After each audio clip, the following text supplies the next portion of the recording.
Hi everyone, this is Dr. Lagos, and today I'm going to be giving you two podcasts that cover Greece during the Balkan Wars and World War I. I'll do them in two separate podcasts, so they will be shorter in length and they'll be easier to view and to download. So let's begin. So on Monday I was not able to be in class, and I wanted to talk about this really pivotal event for Greece. Not only does Venizelos come to the political forefront, but also this set of wars, Balkan Wars 1, 2, and World War I, had profound changes onto the Greek landscape, politics, economics, and society. Let's begin.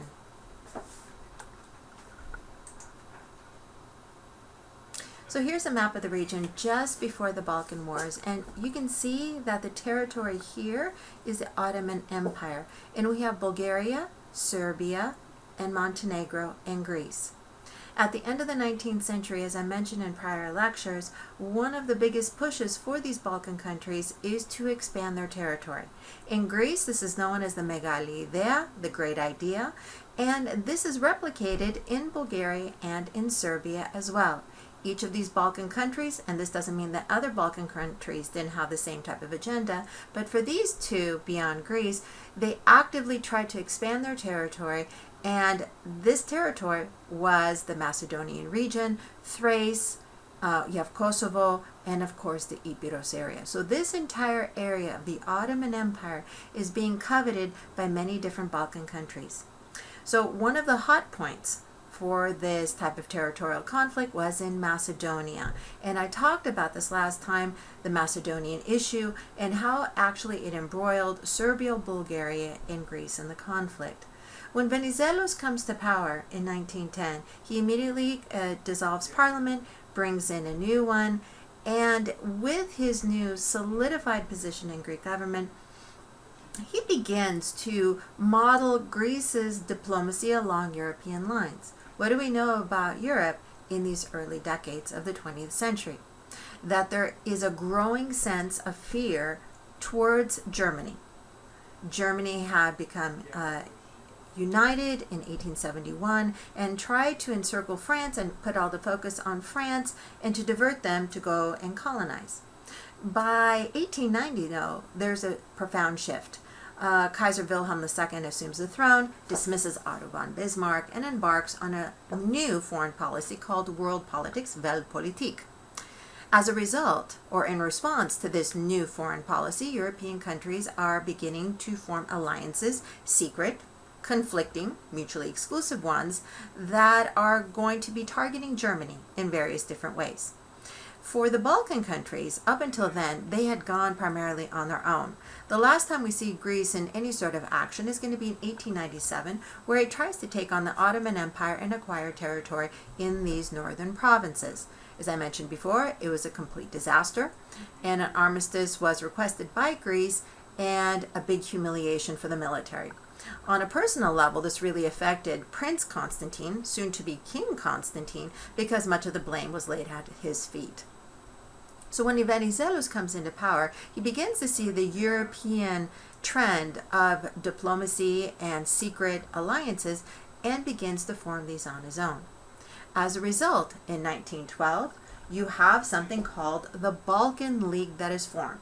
And the Balkan League is a series of bilateral relations that link Greece, down here, Serbia up here, Montenegro, over here, and Bulgaria in a series of agreements.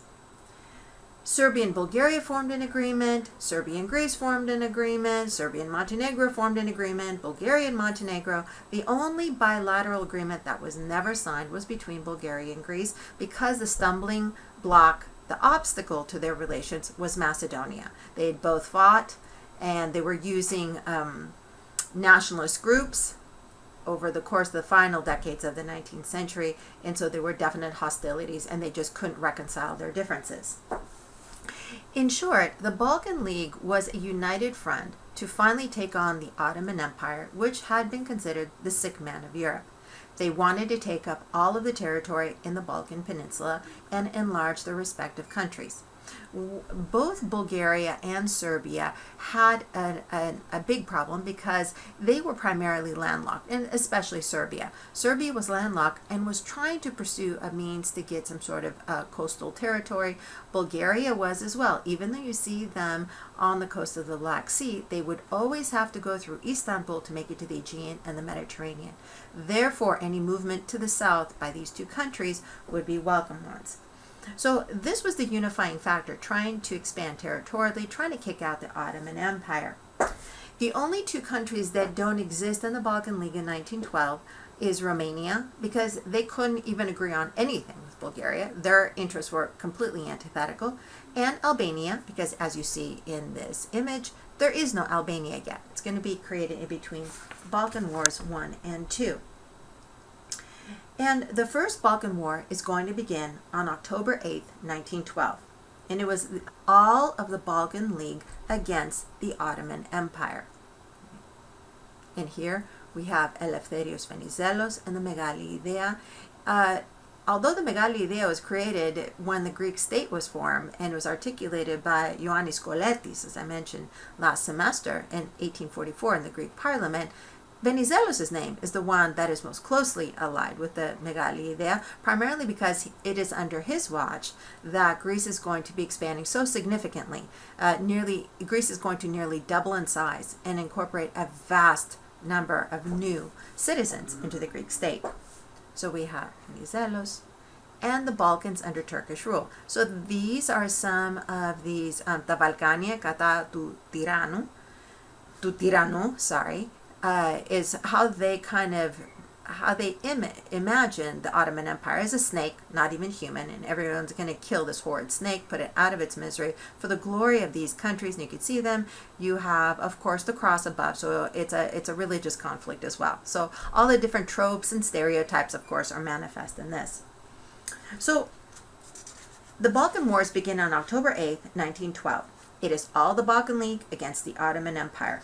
Montenegro begins the Balkan Wars by declaring war on October 8th. Serbia and Bulgaria follow suit on October 17th, and Greece comes into the war on October 18th.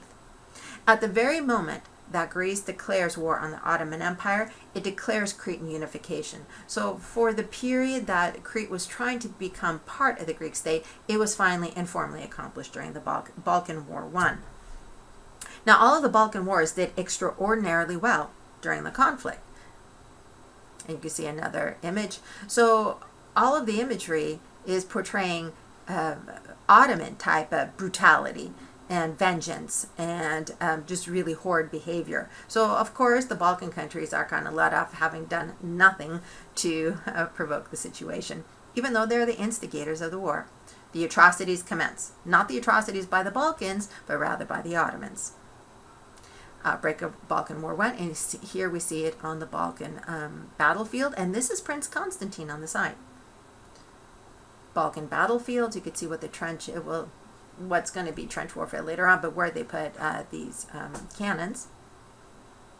And King Constantine of Greece, he's sitting here at a discussion table, so he's trying to rectify and revitalize his stature within the Greek military and Greek society. So he is a player. He doesn't command because he's got a good ally in John Metaxas, who's going to be dictator later on. The generals will do most of the decision making, but he is there trying to bring him in and to kind of resuscitate a really tarnished reputation. So as I mentioned, we have Venizelos and John Metaxas. Venizelos on the front. John Metaxas is advisor to Prince Constantine.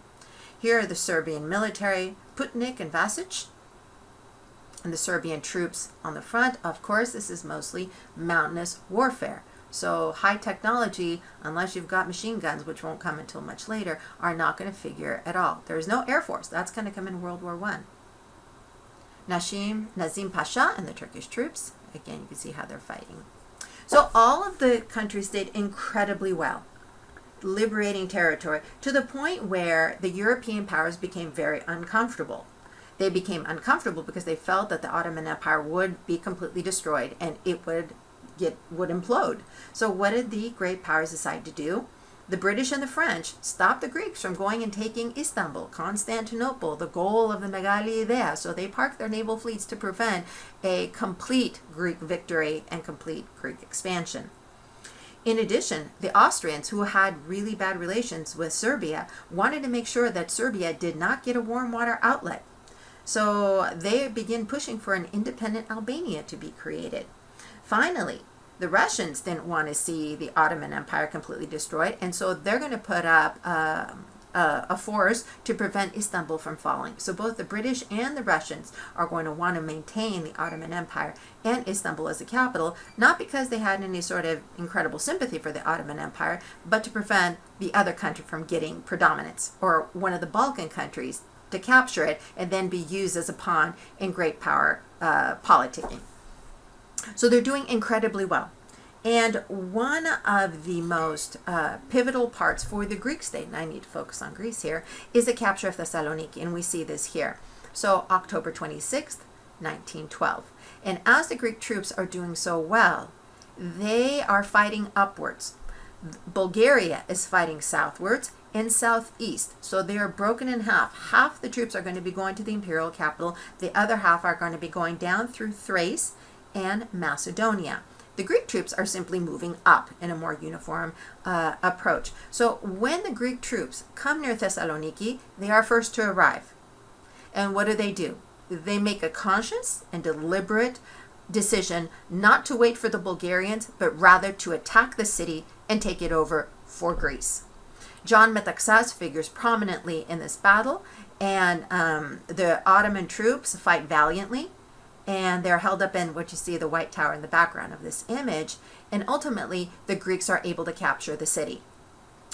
With this capture of the city, in come the Bulgarian troops. To their surprise, this city had been liberated, and they were not a part of it. So therefore, they felt they had been taken out of any sort of negotiation for keeping the city. For the Greeks, their philosophy was, and I'll put it in a very kind of blunt way, see the hill, take the hill. They saw Thessaloniki, they took Thessaloniki, and with every intention to keep Thessaloniki.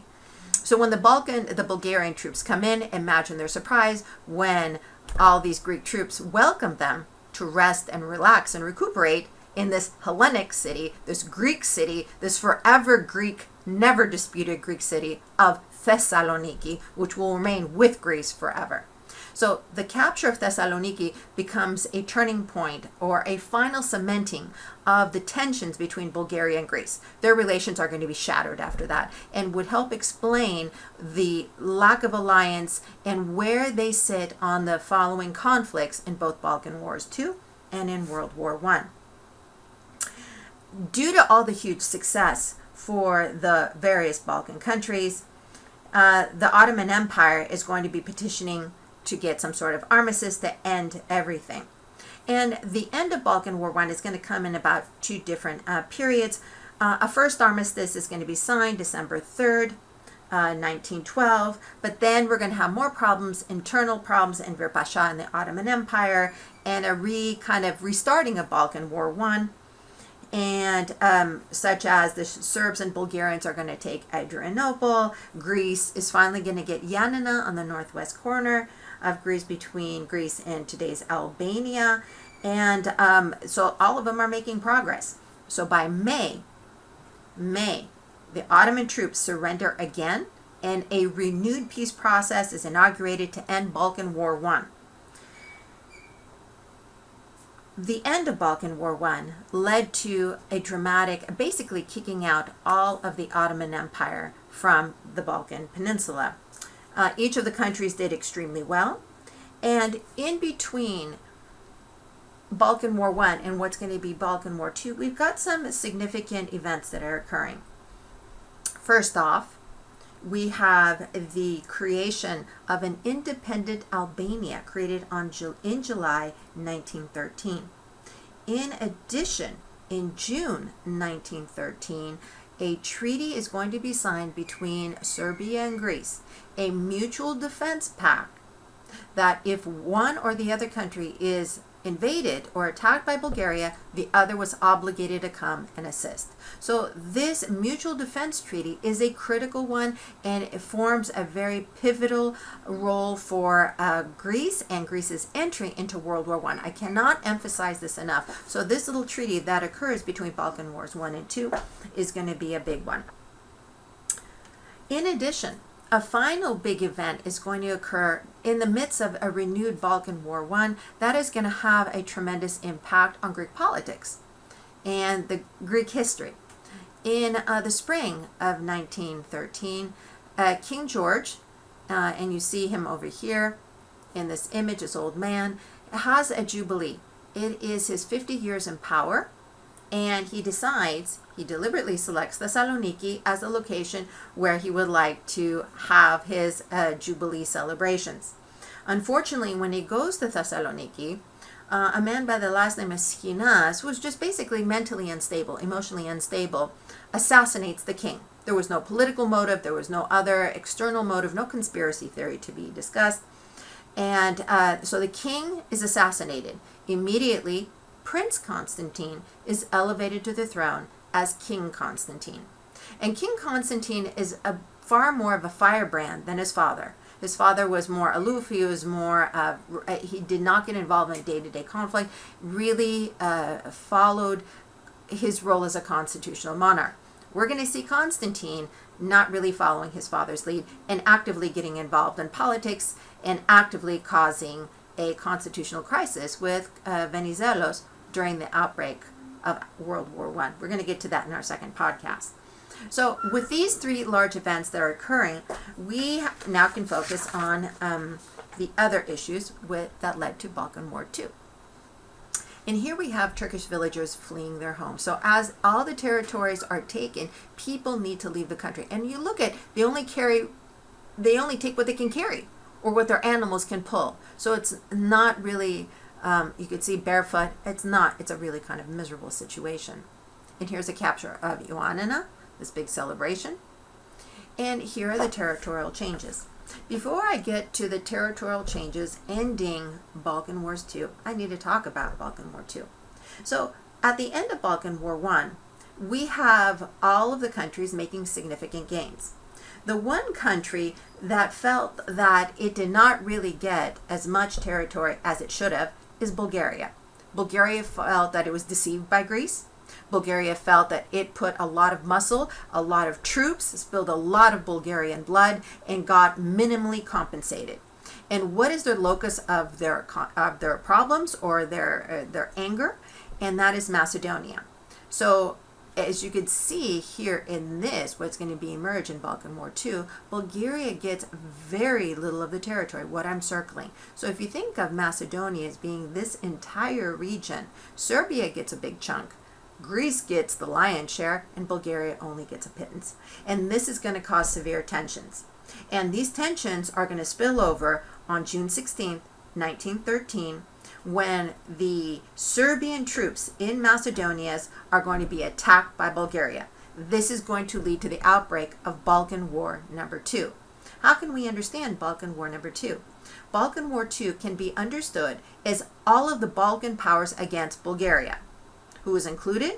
Ottoman Empire, Greece, Serbia, and now you can add even Romania. Romania comes in and puts pressure from the north, Greece from the south. Turkey is going to recapture Adrianople, this little city. I'm going to circle it right here. It's going to recapture that. Within 2 weeks of the outbreak of Balkan War II, Bulgaria appeals to Russia for mediation and peace. An armistice is declared and a peace treaty is signed in Bucharest in August 1913. Bulgaria lost territory to every belligerent in the Balkan Wars. So all the gains that Bulgaria made in Balkan War I, some of those gains were taken away. And some of the gains that they didn't even get, so basically territory just taken away from them from Romania, and you can see that conflicted territory. For Greece, the subject of our class, Greece nearly doubles in size. It gets southern Epirus down here. It gets most of Macedonia. It does not get Thrace, and this is going to be seen again in World War II, so keep your eye on Bulgarian occupation of this. It will get the islands of Samos and Crete, and very important cities of Yanina, Thessaloniki, and Kavala. These, right over here, sorry about that, and Kavala, very important trade post.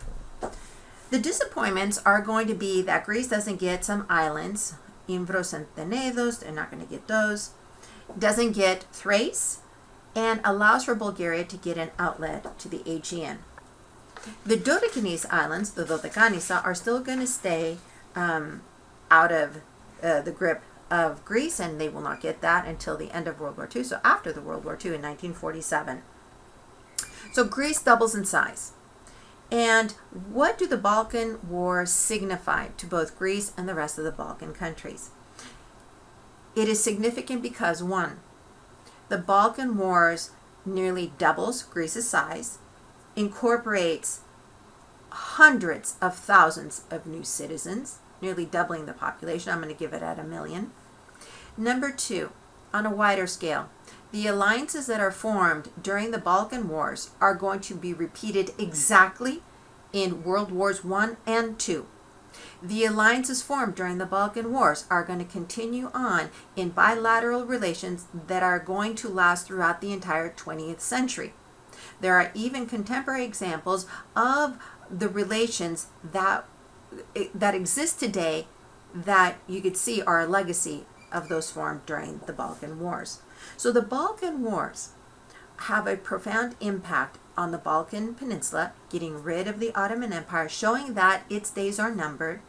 Number two, establishing the political relations in the peninsula. And number three, shaping the way that the European countries are going to be looking at the Balkan Peninsula. And the big fear by the European countries are, what are these nationalist groups in the Balkans going to be doing next? They are a powder keg from which all of Europe can get embroiled in a world war, and these political leaders are correct. That will be happening. World War I will commence out of an assassination that occurs in Sarajevo by Gavril Princip and the Black Hand that is going to bring everyone into a long and extended conflict. We'll talk about that in our next podcast. See you later.